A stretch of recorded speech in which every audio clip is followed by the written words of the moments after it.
Evening, everyone, and welcome to our council for this evening.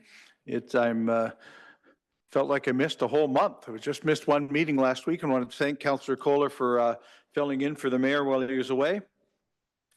This is the 10th meeting of the 145th Council of the Corporation of the City of St. Thomas. And are there any disclosures of interest from any of the members? Seeing none, we'll go to minutes.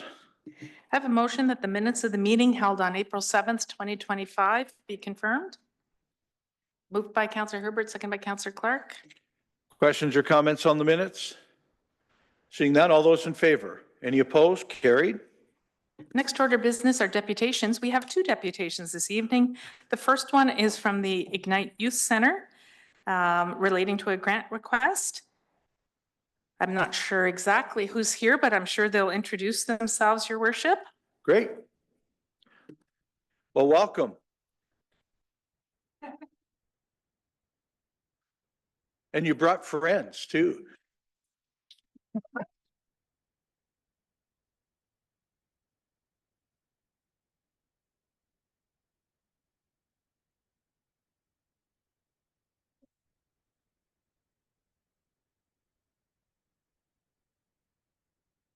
Good evening, Mayor and members of the St. Thomas City Council. Thank you for the opportunity to speak with you tonight. My name is Jody Annette Kish, and I'm the Executive Director of the Elgin St. Thomas Youth Employment Counseling Center that operates both Employment Services Elgin and the Ignite Youth Center, the only youth dedicated space serving St. Thomas and Elgin County. We're here on behalf of hundreds of young people and their families to ask you to invest in a safer, brighter, and more supported future for the youth in our city. Unfortunately, in our city, we know that not every youth gets to go home at the end of the day. It's a heartbreaking truth. Some of our youth face housing insecurity, some don't feel safe or accepted at home, and some deal with mental health challenges. But they all deserve somewhere to go where they are seen, supported, and given a chance to thrive. That is what Ignite Youth Center offers every day. We are the, moving there. Sorry, 1 second. We are the only youth center in Elgin County in St. Thomas, receiving over 3,700 visits per year. Ignite is a 100% free, welcoming, and inclusive space for youth aged 12 to 19.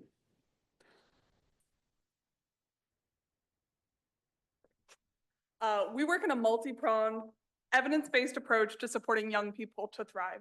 Connection is at the center of everything that we do, from our drop-in recreation to peer support to our staff who are on site.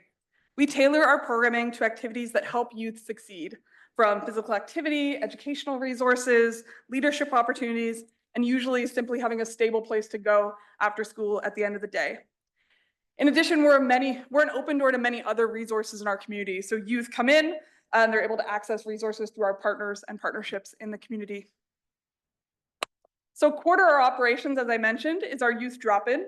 Every day after school, we welcome 30 to 40 youth to our space, youth who may not have anywhere else to go, who are seeking connection, who need access to our peer support, who want to talk to a caring adult, and sometimes need access to basic necessities and food. Beyond our drop-in programs, we do lots of skill building with our youth to try to help them become happy, thriving members of our city.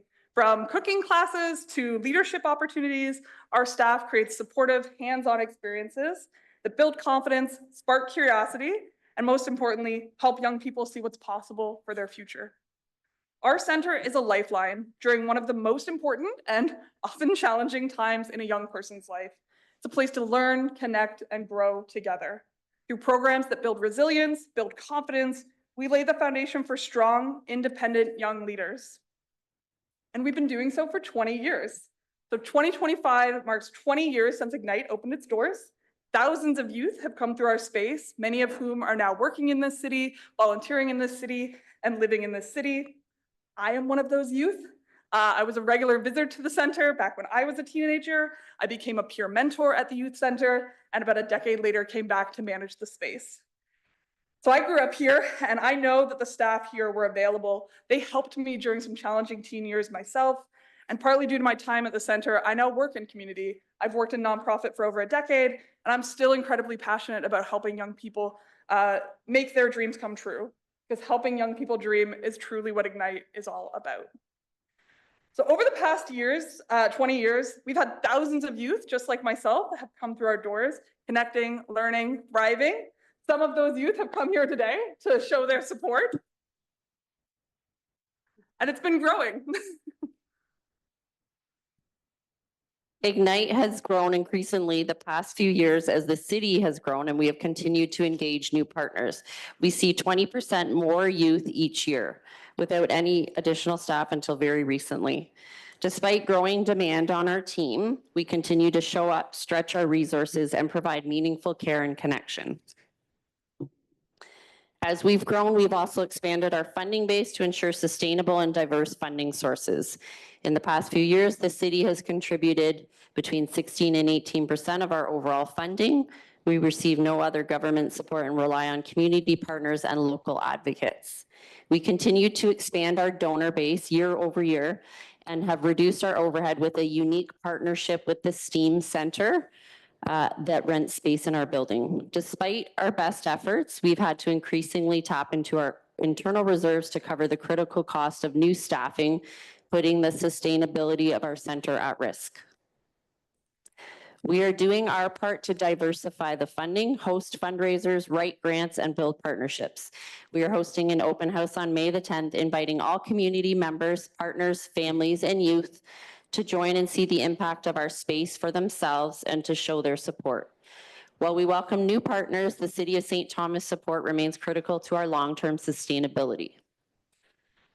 As our community continues to grow and population scale, so does the number of youth in our city. We are here requesting additional support from the city, $57,000 annually to help meet growing demand and a $40,000 one-time investment to improve our facility. With this funding, we will improve the safety and long-term accessibility of our space, increase skills programming, and support essential staffing. Tonight, we are asking you to invest in Ignite, invest in a place where youth feel safe, supported, and inspired, invest in the well-being of our youth, and invest in the future of St. Thomas. I want to end with a final thought from one of our youth. I think every community needs a place like Ignite. I believe this to be true with my whole heart, and we hope that you agree. Thank you so much for your time. We invite you to come visit us and see for yourself firsthand what your support makes possible. We're happy to answer any questions that you might. Okay, we have time for a few questions. Any questions from council? Nope. Great. Well, thank you for your report tonight. We'll certainly have a chance to discuss it later as council. So thank you for coming, and thank you all for coming tonight too.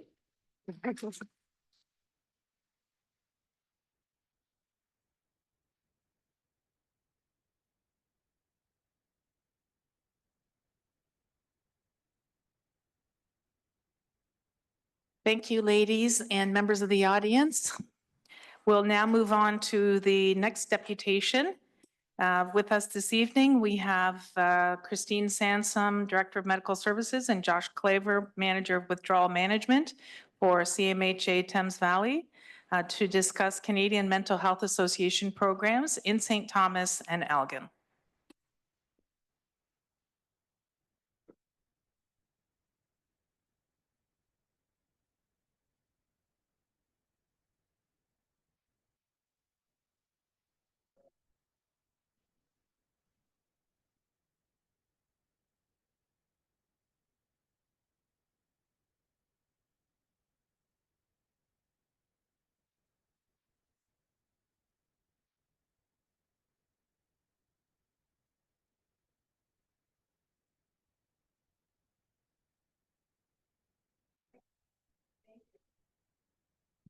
Now you There. got it. I Perfect. have to turn on the Well- mic.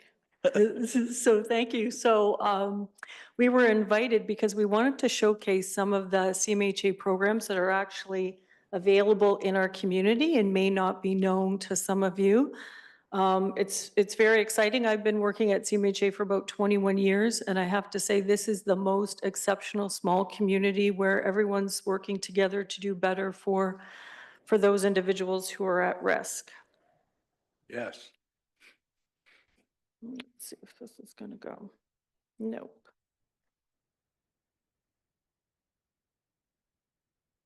Good evening. I'm Josh Claver, and I'm the manager for Elgin Crisis Intervention and Withdrawal Management Service. So talking a little bit about the crisis service we offer here in St. Thomas. Right across the street here at 10 Mondayman, we operate walk-in crisis service for anybody experiencing a mental health crisis or substance use crisis, Monday through Friday, 9 a.m. till 4 p.m. Our team is also located, embedded within the emergency department at St. Thomas Elgin General, and we are there from 9 a.m. till 1:30 a.m. Same idea, somebody arrives to the hospital experiencing any form of substance use crisis or mental health crisis, our team becomes involved, hopefully prevent a little or do a little bit of hospital diversion and getting them connected and helping them stay well in the community. Within our crisis portfolio, we also have the MOST team, so mobile outreach support team. So that is a police partnership with St. Thomas Police. We have 2 mental health workers who will get dispatched to any mental health related calls. If the scene is deemed safe enough for the mental health workers, we can alleviate police so they can get back on the street. We will take over that mental health support piece, getting folks connected to the appropriate service. So I just wanted to mention that we're lucky in this community that we do have a PEP program, which is an early intervention services for individuals between 16, usually and 35 years old. And really for those who are experiencing some form of psychosis or another mental health concern, and you need some significant wraparound services, you will have an assessment with a psychiatrist within 2 weeks, and you will have that continued support for the next 2 to 3 years. Very, very significant in our small community. And again, our PEP team is just located at Talbot House here on Talbot Street. Withdrawal management is one of our newer programs we have here in St. Thomas. We opened our doors just over 2 years ago. So this is often the first step into any form of substance use treatment or getting folks connected to supports. We are 24/7. We service all genders, age 16 plus.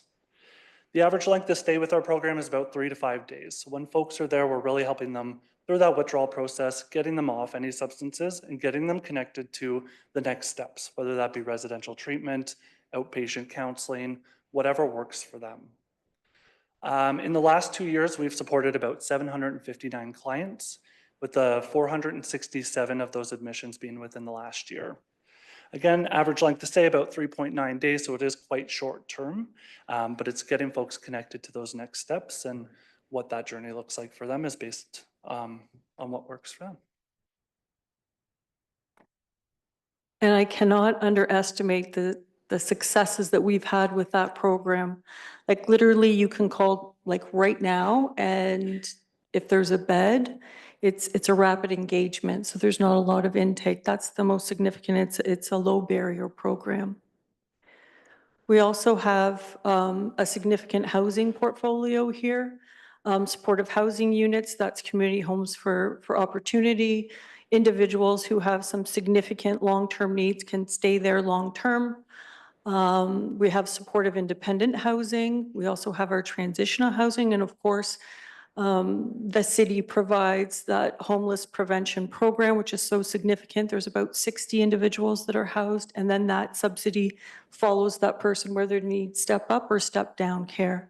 And then our short-term recovery beds, which is located at Kettle Creek, and we have it's about 30 to 90 days stay. Also, community wellness. So we have many psychoeducational groups, skill-based programming, therapeutic programming, looking at many domains of a person's life, and some leisure programming. Again, that's just at Talbot House on our main street. We also have many virtual programs for individuals who don't want to go out into the community. We certainly encourage that, but that's not for everyone. Some of our adjunct services are also case management. So individuals need system navigation. There is a system navigator that works in the community with Grace Cafe, Indwell, the Inn, And that individual will help you navigate our system. Look for housing opportunities. We know that there's quite a large unsheltered population. We are very invested in making sure that people get the care they need in the moment.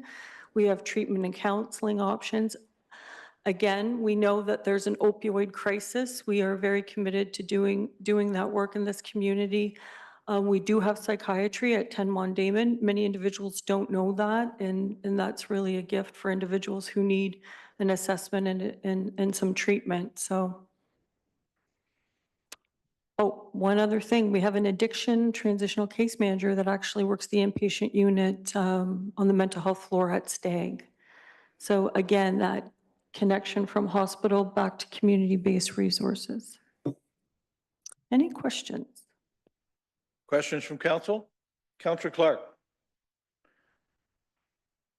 Thank you. Thanks for the presentation and thanks for all the work that you do. It has such a positive impact on so many folks in our community. My question though is something that's always puzzled me is the crisis walk-in only operates Monday to Friday, 9 to 5.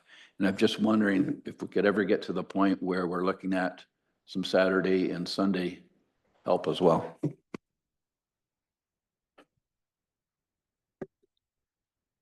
So we have looked at expanding kind of hours and playing around with what that looks like. What we're finding is folks are still going to the hospital a lot. So that's why we're there 7 days a week from 9 a.m. to 1:30 a.m. Until that development or recognition within the community or walk-in location, that's kind of the challenge we're experiencing is getting that message out to the clients that we serve that hospital may not be the best answer, but they're still going. So it could be something in the future that we're working towards for sure. Thank you. Councillor Herbert. Thank you, Worship. Thanks for the presentation. It's always interesting to see what goes on in Elgin County. You struggle for funding. Is funding difficult to come by to do a lot of these programs, or is it all provincially or municipal, or it's probably not an easy task, right? You're always looking for money. Thank you. So I would say that you never have enough, right? I think one of the struggles we have now is housing, always housing. Even if you get treatment, if you're unsheltered, and it's those subsidies that are so important for individuals, and that's why the partnership we have with the city is so important, because those subsidies help people keep safe, allow staff to go and see you where you're at. So it's hard to find people in the community when you're unsheltered. Even if you get treatment, you do need an address in order for your meds to be delivered, for the nurse to come, wound care, all those things. So I would say that there's never enough money, but one of the most significant deficits I see in the last, and I've been doing this now for about 35 years, we never had housing issues like we do today. Like individuals who were vulnerable were housed. And for some reason, all communities are suffering from the same thing. And if you are unsheltered, you are going to have a lot of chronic health concerns that you wouldn't have if you did have stable housing, food, nutrition, sleep. Individuals have to stay awake because they can't sleep because their things will get stolen. So I would say that healthcare is available. There's a lot of great resources. It's difficult to find people. But I mean, we do have psychiatry, we do have case management, we have addiction programs. I am so, like, the successes that we see just in that little house that has 7 beds. And I tell this story, I hope it's okay to tell it here, but we do have a familiar face that was in the community. He has lived rough for a long, long time, you know, fully entrenched in his addiction. It took 18 admissions. And now he's in Ottawa in a treatment program and has been sober, I think, for 4 months.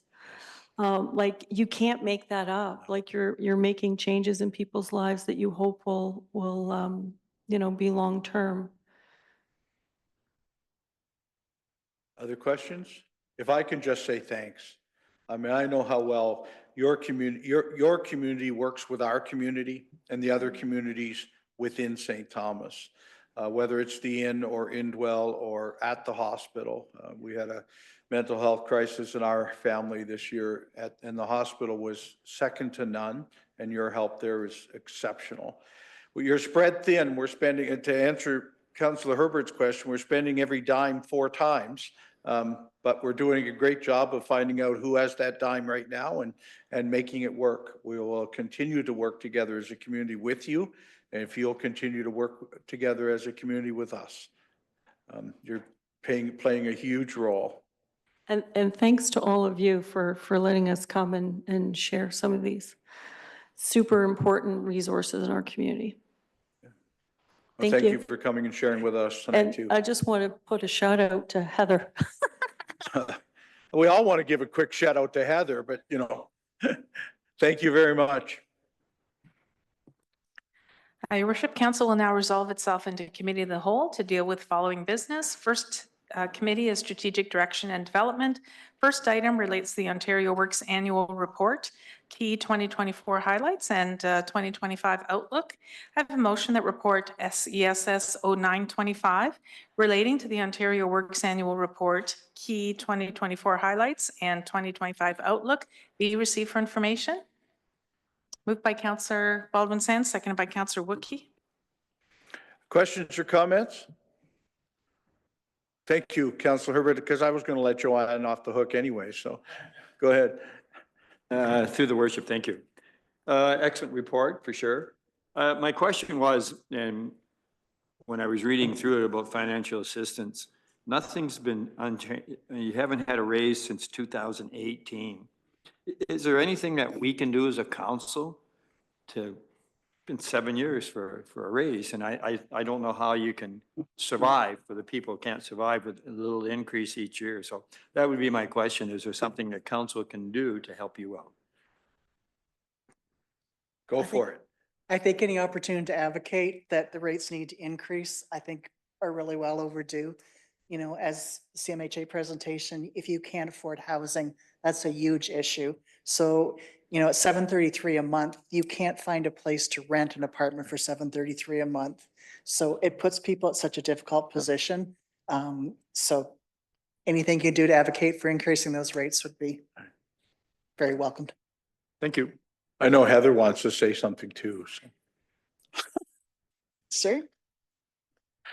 Thank you. Through you, Your Worship, to Councillor Herbert. I just wanted to say, when we go to AMO in August, I think that's a great opportunity.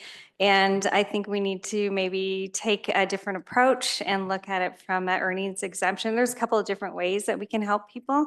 There's been a lot of pushback on raising the rates for social assistance, but we could ask for changes in the earnings exemption, which means people can earn more money that will help in the end.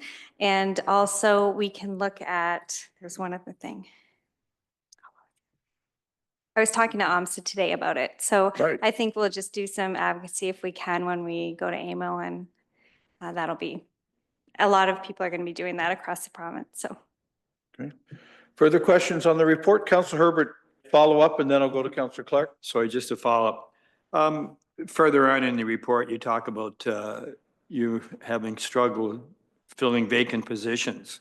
So if you're not filling, are your positions all filled? If they're not, does that increase the workload for the rest of the staff? Is that not a stressful situation? So our positions are now filled, which is great. It takes about, in my opinion, a good year for a caseworker to actually understand the role and know about all the community resources that are available. So it is a long training period, so it takes a while. So it's difficult for the other staff that are, you know, having higher caseloads during that period of time. So they did a little bit of math before I came here, and I think we had, since I've came here in 2020, I've been in the city almost 5 years, we've had 11 caseworkers change during that period of time. So it's a lot of change. Councillor Clark? Thank you, Your Worship. This was the first year, we're just finishing the first year where London was the service system manager, and I was just wondering if there's any comments on how that change went. I think it went as well as can be expected. It's a new process, so it takes some time to kind of work into those things, but we're really fortunate. We still have the same Employment Ontario providers in our community, so that hasn't changed. So there are people that know our community and know our community well to work with us, so that's a positive. Other questions, comments? Thank you for a very detailed report. I mean, I know we get this once a year, but we think about it year round, and you keep reminding us if there's something more we need to know, please. Thanks. Thank you. Further questions or comments on the report? Seeing none, all those in favor? Any opposed? Carried. Next item relates to the draft corporate communication strategy. I have motion that report CMO 0425 relating to a draft corporate communication strategy be received for information, and further, the council receive and adopt the City of St. Thomas corporate communications strategy to enhance internal and external communications, transparency, and engagement with residents, stakeholders, and staff. Moved by Councillor Kohler, seconded by Councillor Herbert. Questions or comments? Councillor Baldwin Sands. Thank you. I have a couple of questions for Ms. Mooney, if that's okay. Underneath your SWOT analysis, I noticed that there wasn't any challenges that were proposed for there because right now, especially in the area of communications, there is a fast changing and a fast evolving technology when it comes to being able to communicate out. 10 years ago, most of us, or not all of us, carried cell phones. So Facebook has dramatically changed. X and Twitter have dramatically changed. Being able to turn on a dime a lot of the times to have a lot of those communications efforts being able to get out there in a very quick, efficient manner for our city and to our citizens. So I'm just wondering if challenges is something that has been considered with this report and moving forward. And I do have one other comment and question. Please. Thank you, Mayor Preston, through you to Councillor Baldwin Sands. Yes, absolutely. I think in terms of the SWOT analysis, we do have a list of threats in there, which I know are not fully interchangeable with challenges, as you mentioned. But we do have some action items that are listed attached to those threats. So in terms of change management, especially for the organization, we know that we'll have to work through those things. And I think, as mentioned in the strategy, we do have a process for adding a communications team to the organization. So I think having those resources now attached to communications in a more formal way will help us through those challenges, especially, and keep us, like you said, up to date on the changing landscape of communications.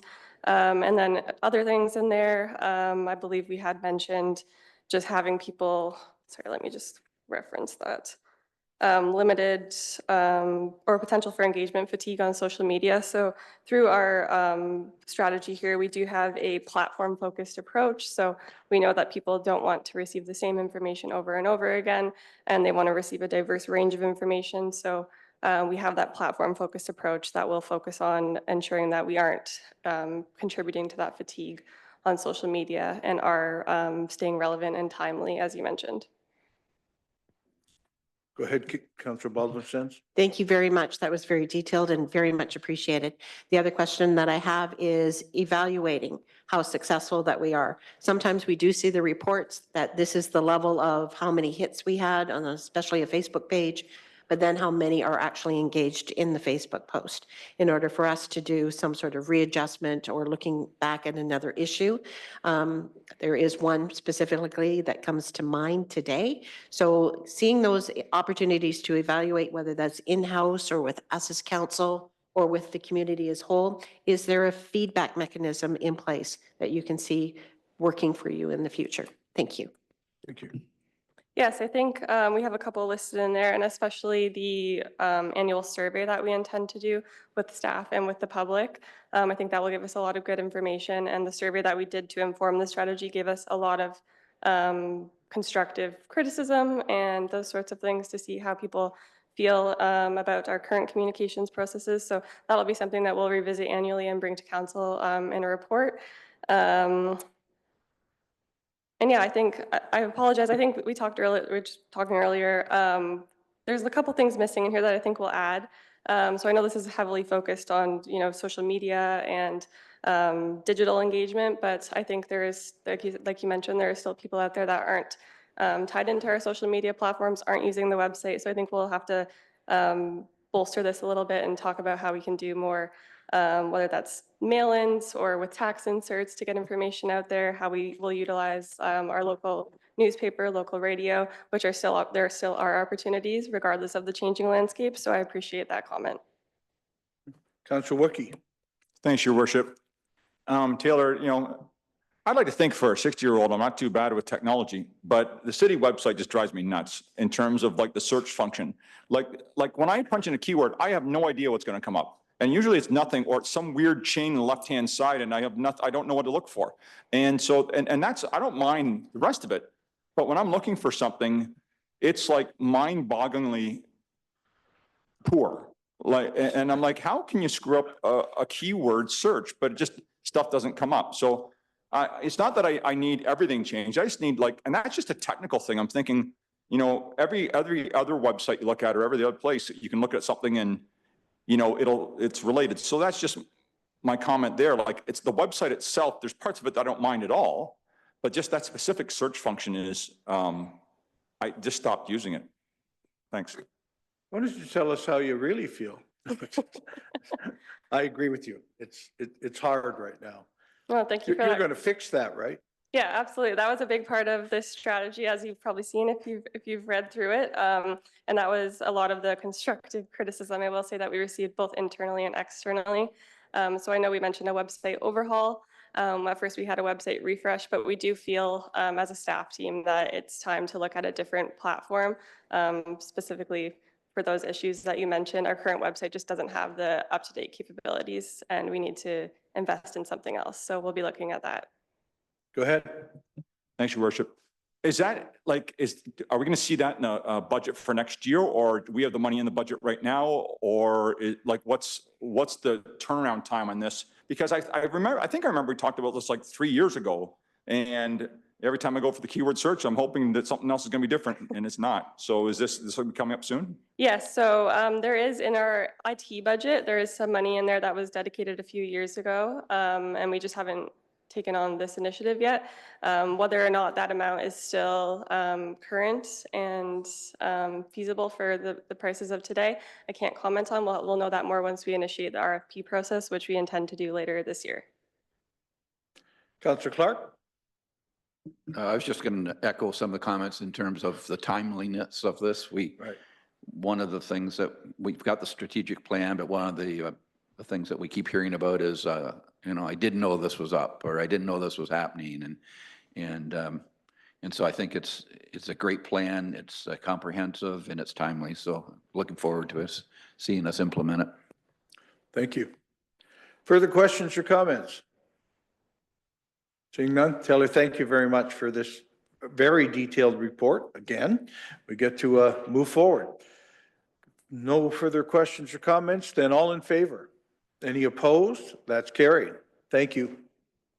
Next item relates to the sign bylaw. I have a motion that report PD 1625 related to the updated sign bylaw be received for information, and further, the council authorize preparation of a new sign bylaw. Moved by Councillor Wookey, seconded by Councillor Gibson. Questions or comments? Councillor Wookey first, then Councillor Gibson. Thanks, Your Worship. I asked Angelo this question, but I'd like him to answer this hopefully for everybody else, because with the new rules being there can be two on a site, but they're 30 meters apart. So my question for him was, let's say there's a lot has a width of 32 meters, so they can put one at one end, one at the other end, but then the people beside them also have 32 meters. So what about the abutting of the signs to each other on different properties? Because there could be a section there. And, I'm really sensitive to this, as I've said before, because we took it on the chin years ago when we created a sign bylaw. And I just think we want to stay away from that kind of clumping together of signs. And then the other question for Angelo was, what if, I think about Homedale Plaza, say, where they are on a frontage of two streets, can they have, can it be on the one corner here and the other corner right around the corner, because it's a different frontage? So those are the questions I asked. Angelo answered them. Thank you very much. You answered them for me, but I just would like everybody to hear that. Thank you. Now you get to share it with the world. Excellent. Yes, thank you, through your worship, to Councillor Wookey.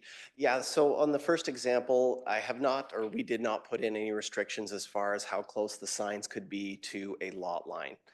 So I mean, if that's something, if council has a big concern about that, that's something we can definitely look at and making that change, or alternatively, we can monitor it to see if it's going to be an issue. And then we could put a restriction, say 4 meters or 5 meters within any side property line. As to the second question, there is a requirement for a corner lot that you have to maintain these site triangles. So depending on what type of roads, it's a minimum 3-meter setback for a local to local, and it could increase up to, I believe, 7 meters depending on the type of road. So you shouldn't get anything on that corner. You still have to have that 30-meter separation.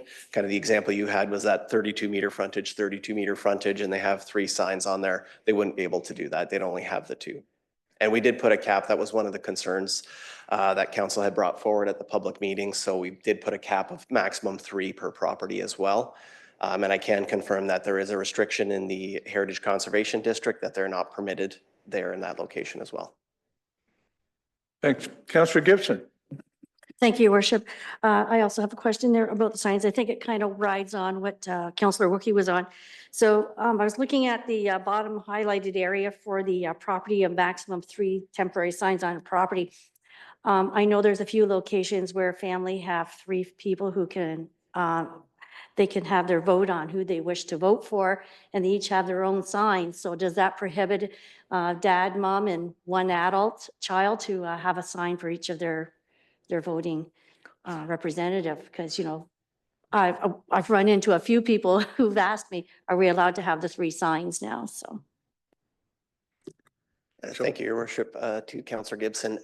We don't restrict election signs. So election signs, we did put wording in the bylaw to that they have to abide by any other provincial or federal regulations when it comes to election signage. There's a neighbor of mine that has the same. They have a Conservative and NDP sign on their lawn. But no, there is no restriction when it comes to election signs.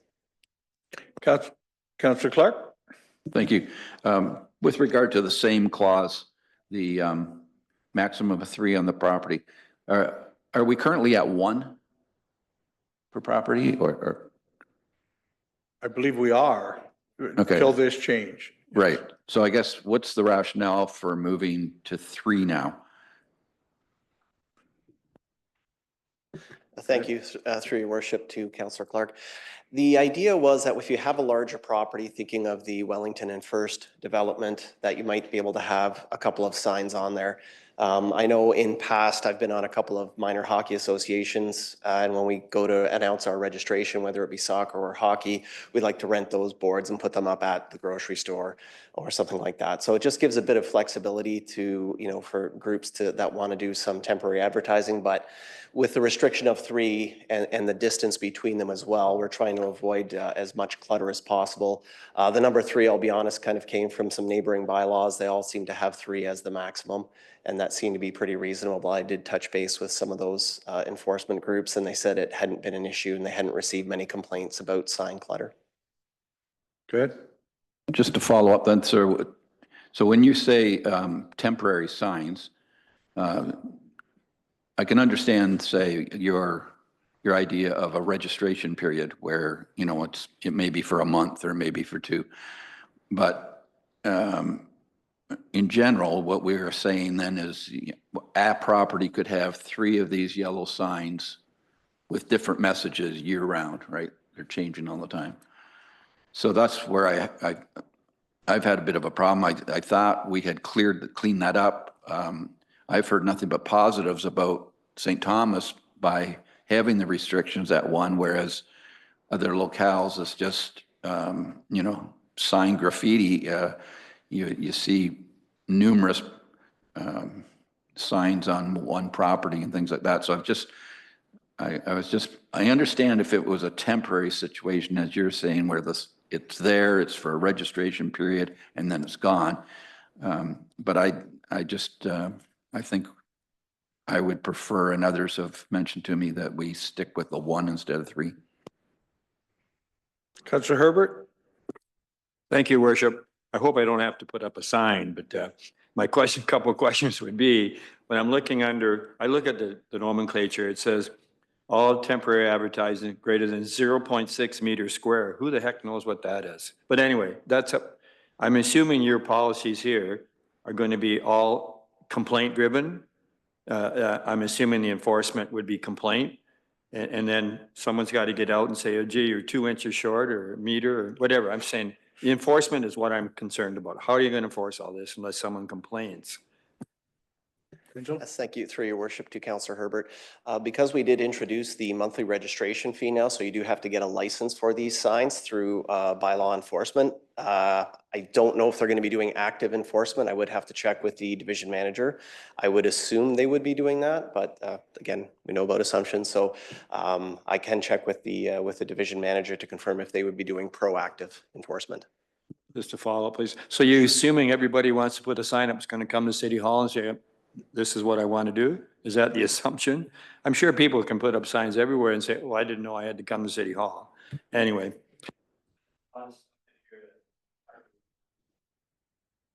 Yeah, again, and I would have to defer to the by law enforcement group as to how they were planning on doing it. If they're going to do an education campaign at first to speak with property owners, just to advise them of the new requirements and the new registration. And it is a monthly fee, so if you do wish to keep it, there is a monthly registration fee that that has to be maintained. Further questions or comments? Gary, sorry, Councillor Clark. I'd like a recorded vote, please. Sure. Madam Clerk, can we go ahead with that? Yes, thank you, Your Worship. Councillor Baldwin Sands, Yes? Councillor Clark, No. Councillor Gibson, Yes. Councillor Herbert. Sorry, Councillor Herbert, I didn't hear you through the microphone. Yes. Thank you. Councillor Kohler, Yes. Councillor Taylor, Yes. Councillor Wookie, Yes. Your Worship. Yes. Your Worship, the motion is passed. All right. Next item. Next item relates to limiting distance agreement for 244 to 248 Talbot Street. I have a motion that report PD 1725 relating to a limiting distance agreement for 244 to 248 Talbot Street be received for information, and further the council approve the limiting distance agreement between the city and 2735125 Ontario Incorporated for the property at 244 to 248 Talbot Street, and hereby delegate authority to the city manager to execute the agreement on behalf of the city of St. Thomas as the adjacent property owner.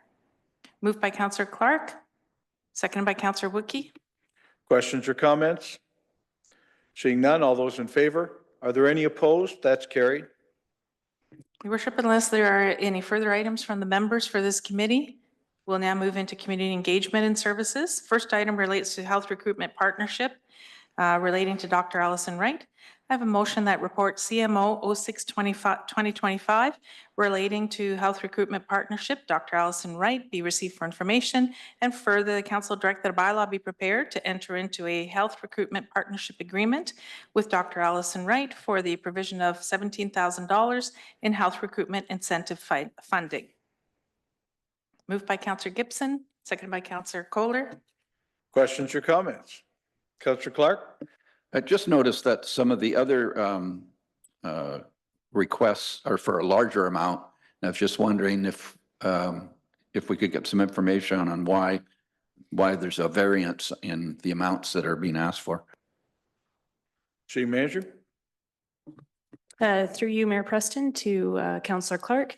The incentive program includes a one-time funding of $33,000 if a physician is taking on a full-time practice. If a physician comes forward and is taking on half, they get half of the funding. So Dr. Wright, for instance, she's previously received $17,000 in funding. So this is to fund the balance because she's going from a part-time practice to full-time. And you'll notice of the physicians, there's one full-time and two part-time that are on tonight's agenda. And then there's also a nurse practitioner. So they get a total funding allocation. And then if they use partial or full, that's how the committee awards it. Further questions or comments? Seeing none, all in favor? Any opposed? Carried. Next item. Next item, also relating to health recruitment partnership with Dr. Ibemi. I have a motion that reports CMO 0925 relating to health recruitment partnership for Dr. Ibemi be received for information.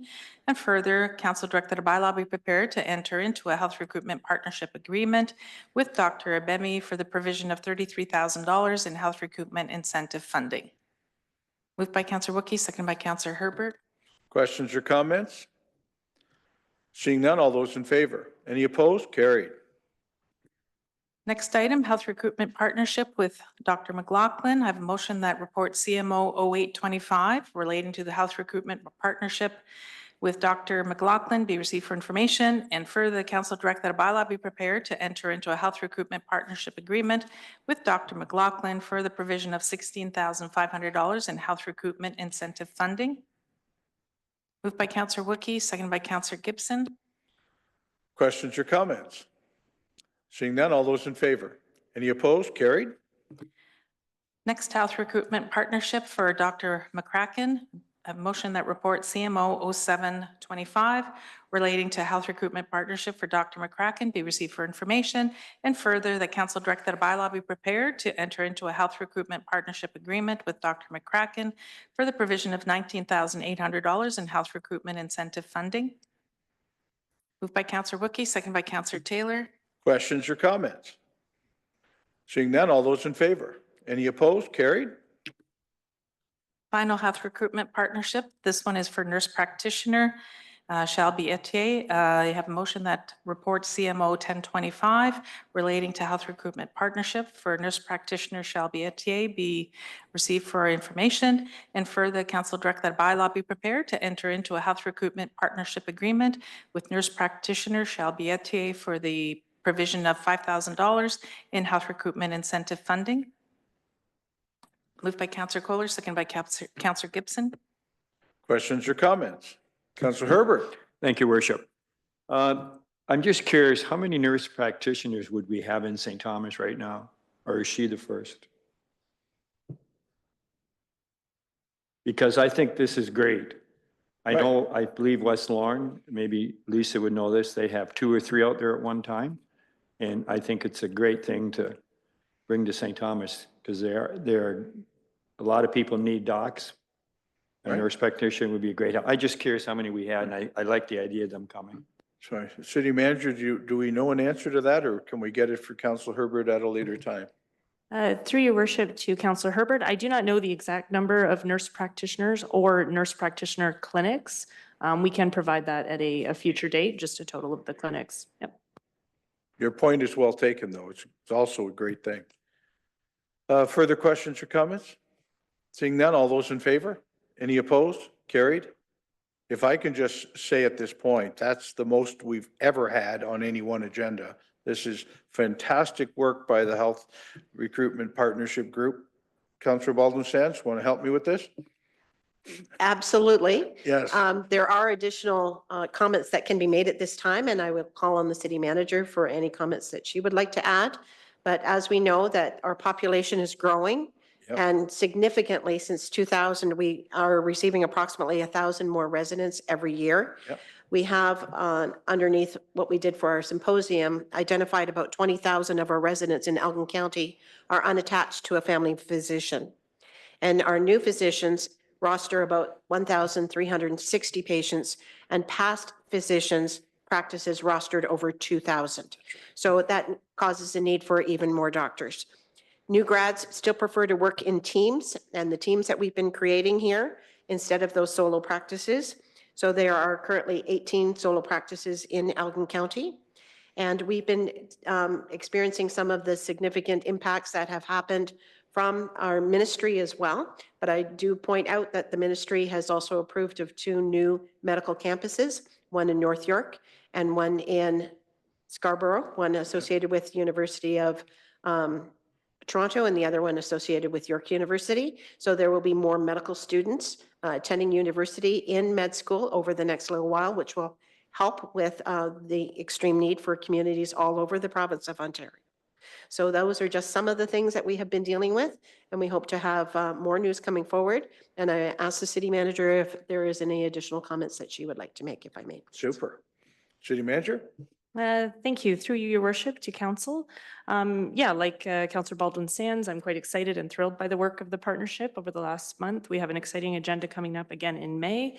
I think it's full credit to the partnership, and that this is kind of a long-term strategy, that some of the programs that have started 5 or 10 years ago have now resulted in the recruitments kind of materializing. One of the agreements that we just endorsed tonight, it was actually a scholarship recipient 7 or 8 years ago. So it takes some time to kind of realize that strategy. I'm also pleased to announce that we will be bringing forward a new strategy for the Health Recruitment Partnership to hopefully kind of leverage some of this success. And also I will give credit to our new recruiter who in recent meetings with these physicians, they attributed their decision to come to St. Thomas due to their connection with the recruiter. So I think she deserves a lot of credit for bringing some new perspectives to the group. Great. Councillor Wookie on that topic? Thanks, Your Worship. Yeah, I don't know if the city manager or Councillor Baldwin Sands knows this, but I know, like, you're talking about people want to work in a team. Who applies to be like, to create a new like family health group or whatever they call it today in terms of leading a team? Is that a decision that an individual physician makes and they want to lead a team, or is that like, you know, a license granted by the province? Like what would drive that decision? Obviously, it requires some leadership, and I don't know where that leadership resides. Thanks. Who wants it? City manager? Sure. Thank you, Councillor Wookie. And through your worship to council, the creation of a FO, the family health, it's reliant on a doctor being the lead of that practice. We are kind of exploring ways that other individuals or other corporate entities could take on that responsibility. And I'm trying to confer with other municipal colleagues to see if anyone's had success in being that corporate entity, because I think there's opportunities there for this city and county to explore. Go ahead, Councillor Wookie. Thanks very much for that, because I think about some poor grad trying to function, and, you know, they're having to do human resources and finance and all these things that's not what they're really there for. So, I mean, I think it's a great plan if you even had somebody who was somebody who has a finance background who decides that they want to be the you know, the focal point of this. So I really appreciate that answer, and I look forward to seeing what happens in the future. Councillor Baldwin Sands, in addition? Thank you. The Health Recruitment Partnership is about long-term relationship building, and we do it on many layers and many different levels. And it's very satisfying to see the results of that and see some of the results of our symposium in January, how we've been able to activate on them already, and seeing a new strategy that has been taken on, and we'll be bringing that forward as well. So there has been a lot of moving parts to this, but it does take a very long time and many layers to be successful in the health recruitment field, and it takes many years to build and seconds to lose those relationships, because something could attract them to another municipality, another city. Something could happen where they are enticed to go to another because they can have the opportunity to increase and advance their own career in a different way that they never even thought of. So there are those opportunities that we face all the time, but it is all about relationship building. And we continue to build those relationships with our local med students, not just from St. Thomas, but throughout all of Elgin County. Thank you for the question. Great. Next item.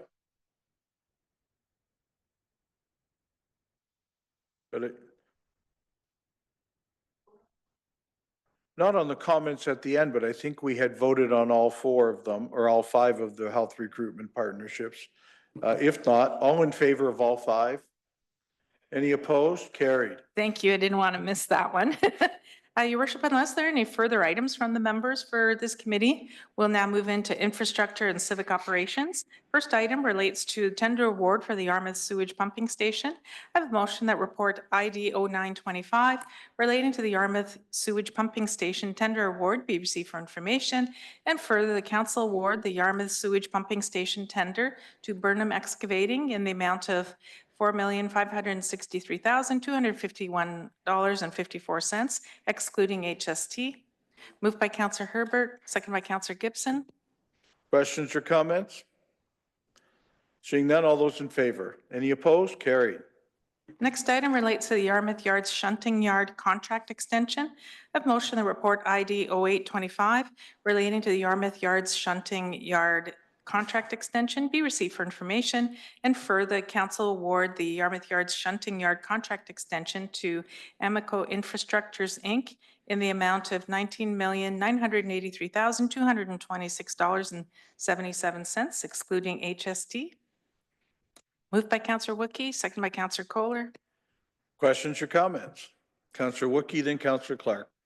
Thanks very much. Having read it, I'm just hoping that Mr. Lawrence could explain to the folks that are watching this or might see, read this somehow, why we're doing it this way and what are the benefits of it. Thank you.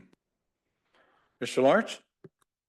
Thanks very much. This is a contract extension. It makes sense because physically it's in a constrained location. We have Amico working there already, so it makes sense to have them do the work. When we tendered originally, we did allow for the provision to have an extension in the contract, so it was fair to all bidders. Economically, what we did was we had an open book negotiation with Amico, and so they basically show us all their time and materials and where the profit's built in, and we could see how they procure their different subs, for example, for the rail. Everything looked good. We were able to cut out about $1.5 million doing that, and so it turned out to be commercially a good deal as well. And we identified another $1 million that we still need to do some more engineering on to figure out if those are a good idea or not. Councillor Clark. Thanks. That was my question, was the potential additional savings. I was just wondering what the phrase meant, or it's hard to commit not knowing the availability of relay materials. Kind of when in the process would, or how does that get nailed down and how quickly? Mr. Lawrence? Thanks. So for all four of those ideas, we're in the research phase right now. So we're talking to suppliers and the contractor to try and figure out if they're viable or not. We're not sure. We're doing a bit more research. We're talking to some experts, but it'll likely be in the next few months that we find out if they'll work or not. Councillor Herbert? Thank you, Worship. Thanks, Justin. Is there a time frame for these projects to be completed? Like, will they be completed before the plant's up and running, or is this stuff that's ongoing that has to be done now? Mr. Lawrence? So all of the infrastructure in Yarmouth Yards is kind of pinned back to our agreement with the province and with PowerCo. So that's actually how we build our schedule. We count backwards from those commitment dates. The rail yard, for example, has to be done in the fall of 26. Yeah, each one, including this one, has a piece of work and then a time frame associated with it.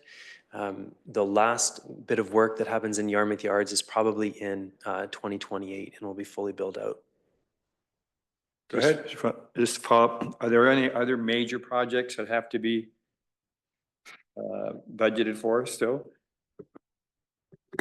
It's a good question. So like, how much do we know at this point about certainty and what's left? Yeah, the biggest single piece is the pollution control plant project. Inside Yarmouth Yards, there's the extension of Technology Trail, which is the highway, and that's about it.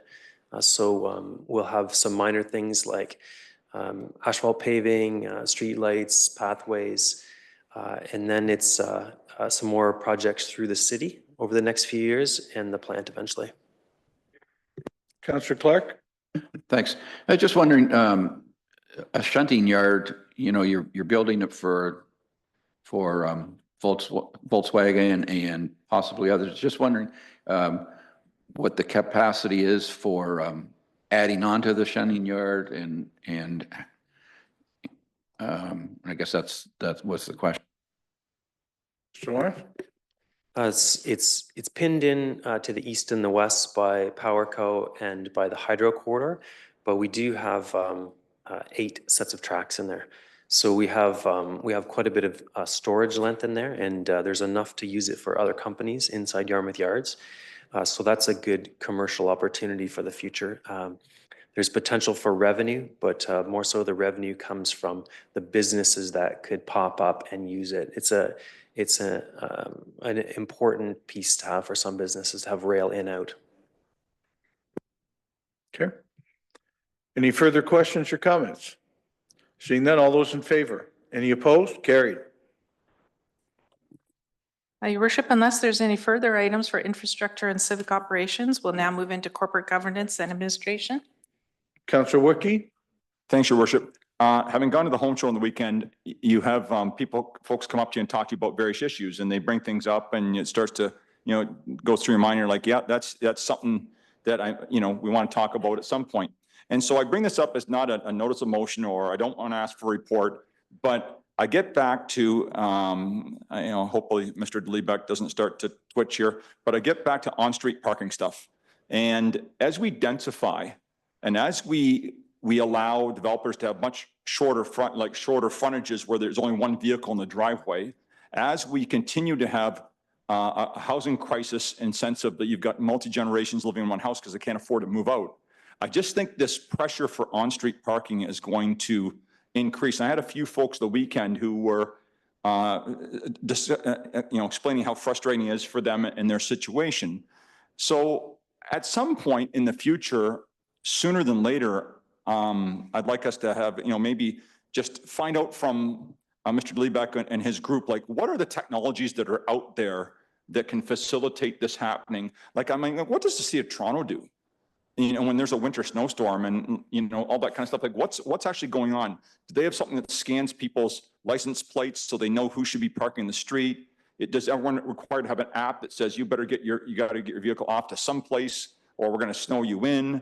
And I realize all this will require capital expenditure and operational expenditure, but as time passes, I don't think this problem is going to go away as we densify. I think it's going to get much more significant. And that's aside from the people that have all their stuff in their garage and not their car. That's a whole different discussion. But something else. I just want to say that, to just voice that, to say that I'd like to, down the road, to hear about the CapEx and OpEx, how people do this in other communities. So that's all I want to say. Thanks. So we're asking Mr. Dlebeck to come back to us in the future with some of those answers? No, I just want to get it floating around his head. That's all. Okay. Councillor Kohler? Thanks, Your Worship. Maybe that can be part of the on-street parking for houses that don't have driveways. Okay. Anything else under corporate governance? No. Seeing none, your worship, council will now reconvene into regular session. I have a motion that the recommendations, directions, and actions of council and committee of the whole, as recorded in the minutes of this date, be confirmed, ratified, and adopted. Moved by Councillor Baldwin Sands, seconded by Councillor Wookie. Questions or comments? Seeing none, all those in favor? Any opposed? Carried. No reports of committees. We now move into petitions and communications. First item is a request for a proclamation and flag raising from Victims Services Elgin. I have a motion that Council of the City of St. Thomas proclaim May 11th to 17th, 2025 as Victims and Survivors of Crime Week in the City of St. Thomas, and that the Victim Services Elgin flag be flown for the week in the City of St. Thomas, and further that the Victim Services Elgin flag raising take place on May the 12th, 2025. Moved by Councillor Wookie, seconded by Councillor Taylor. Questions or comments? Seeing none, all those in favor? Any opposed? Carried. Next item is a letter received from the Ministry for Seniors and Accessibility regarding the 2025 Seniors of the Year Award. More information is available on the provincial website, and the deadline for nominations is April the 30th, 2025. Your Worship, I believe Councillor Clark has a question. Oh, Councillor Clark, sorry. No, I didn't. Sorry. All right. Last item on the agenda is a letter received from the Honorable Rob Flack, Minister of Municipal Affairs and Housing, regarding the provincial government's intent to expand strong mayor powers to the City of St. Thomas. Your Worship, unless there's any further items from the members, we'll now. If you don't mind, I wouldn't mind speaking to the letter from the minister. I've been asked a lot of questions on it. If you've read some of my answers, we have the best council made in Canada right here. I don't expect that this mayor needs any strong mayor's powers because I have strong councillors with great powers, and we'll carry on doing the great work collectively rather than some other municipalities that need the mayors to take on certain powers to get things done. We're already on the road. Councillor Herbert. Thank you, Worship. So when I read this, because I remember when we discussed it quite a few years ago, that you had, as you just said, you had no desire for it. So is this something, since he's asked for you to take it, you have to take it? Or you can say, no, you don't want it? Or wasn't kind sure of- how that was going to work. I don't have a Yeah. problem with, I mean, If I can answer that, I think it kind of sits there. You don't take the powers till you take the powers. In this case, I have no reason to do so and will not. So. Great. Councillor Wiki? I have another piece of communication, if that's okay. We're on a different topic. Sure, go for it. Okay, thanks. Boy, last weekend, my wife and I went to the Princess Out Playhouse to see Cliff Erickson, and it was a Crime Stoppers fundraiser. And I just want to give a shout out to the people that organized that. Karen Clark was the lead person on that. That's Mrs. Clark's favorite child, not Councillor Gary Clark. And but the number they gave was very interesting. That something like $250,000 worth of property has been recovered and drugs seized as a result of tips being called in. So I just want to echo that how much good work they're doing, and these fundraisers are important. So just a shout out to that valuable group in the community. Thank you. Great. Sorry, Madam Clerk, I let him have his comments early. I know we'll now go to unfinished business, then to new business. Your worship, unless there are any items of new business from the members. Seeing none? Seeing none, we'll now move into bylaws. I have a motion that leave be granted. Oh, wait, Sorry. wait, I have new business. Great. First of all, I want to congratulate the home builders in our community for an incredible home show, and thank all of the staff and members of council and those that came out and helped put on such a good show for St. Thomas. It was really quite a good weekend, and that was, we really shine when we work together on projects like that across our community. It was quite the crowd in the building. So thank you all who helped do it. I know I worked with many of you over the weekend, so thank you very much. A new report from the Canadian Alliance to End Homelessness came out today. And St. Thomas was mentioned as one of 3 communities across Canada that has shone on the ability to remove homelessness.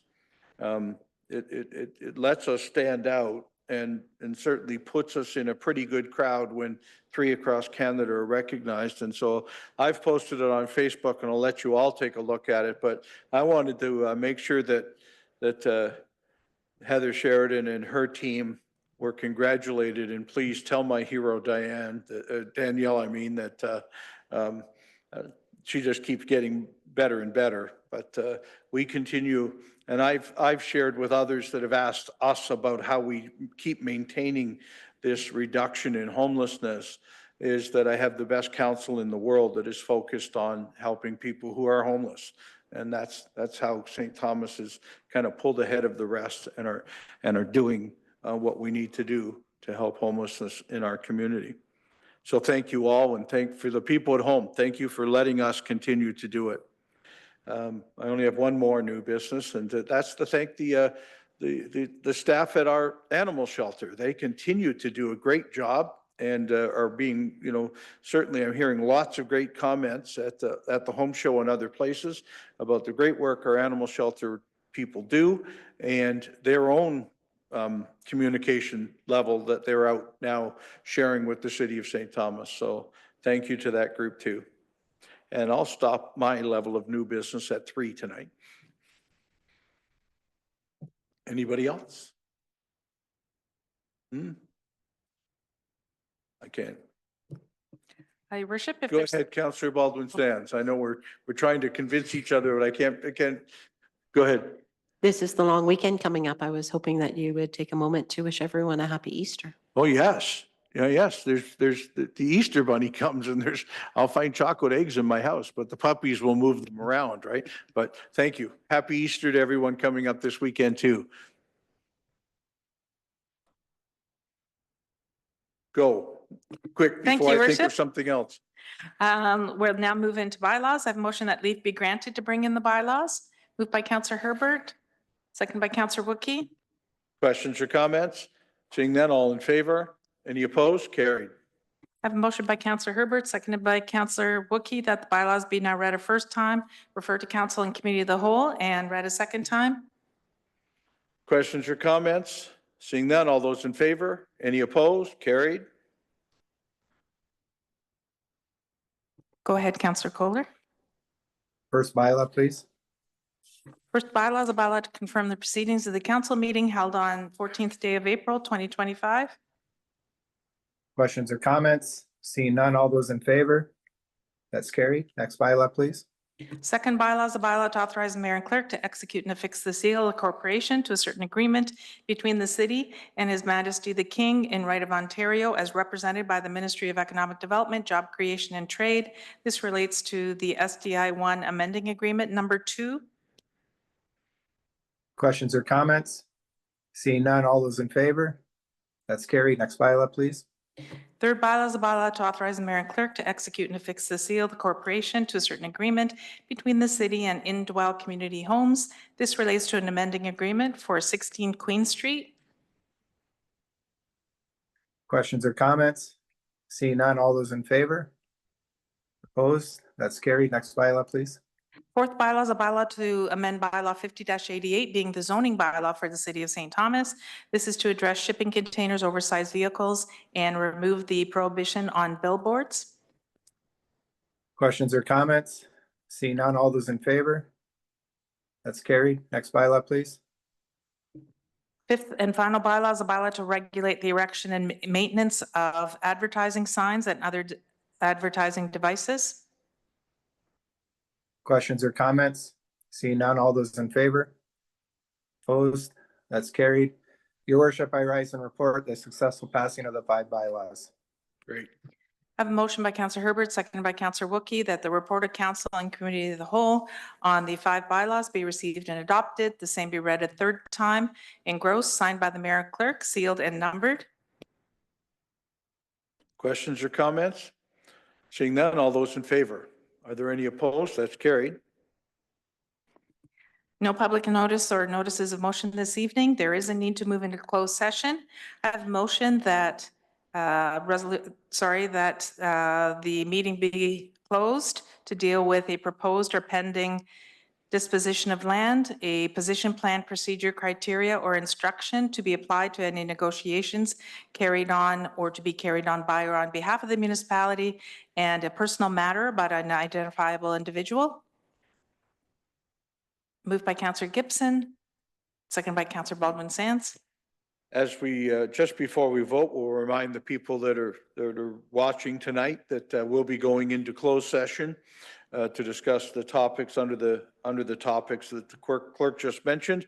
And when we come out of closed session, we will stay just long enough to pass whatever happens or to adjourn for our evening. So thank you for joining us tonight, and we'll see you next Tuesday because council does not meet on Easter Monday. It meets on the Tuesday night. So we'll see you in 8 days. All those in favor of closed session? Any opposed? Carried. Your worship, at this time, I have a motion that council rise from closed session. Moved by Councillor Herbert, second by Councillor Clark. Questions or comments on rising? It seems very Easterlish. Seeing none, all in favor? Any opposed? Carried. And no further items under open session, your worship. I now have a motion for adjournment. Moved by Councillor Clark, second by Councillor Baldwin Sands. Questions or comments on adjournment? Seeing none, all in favor? Any opposed? Carried. Thank you for a great meeting tonight. Sorry we went a little long.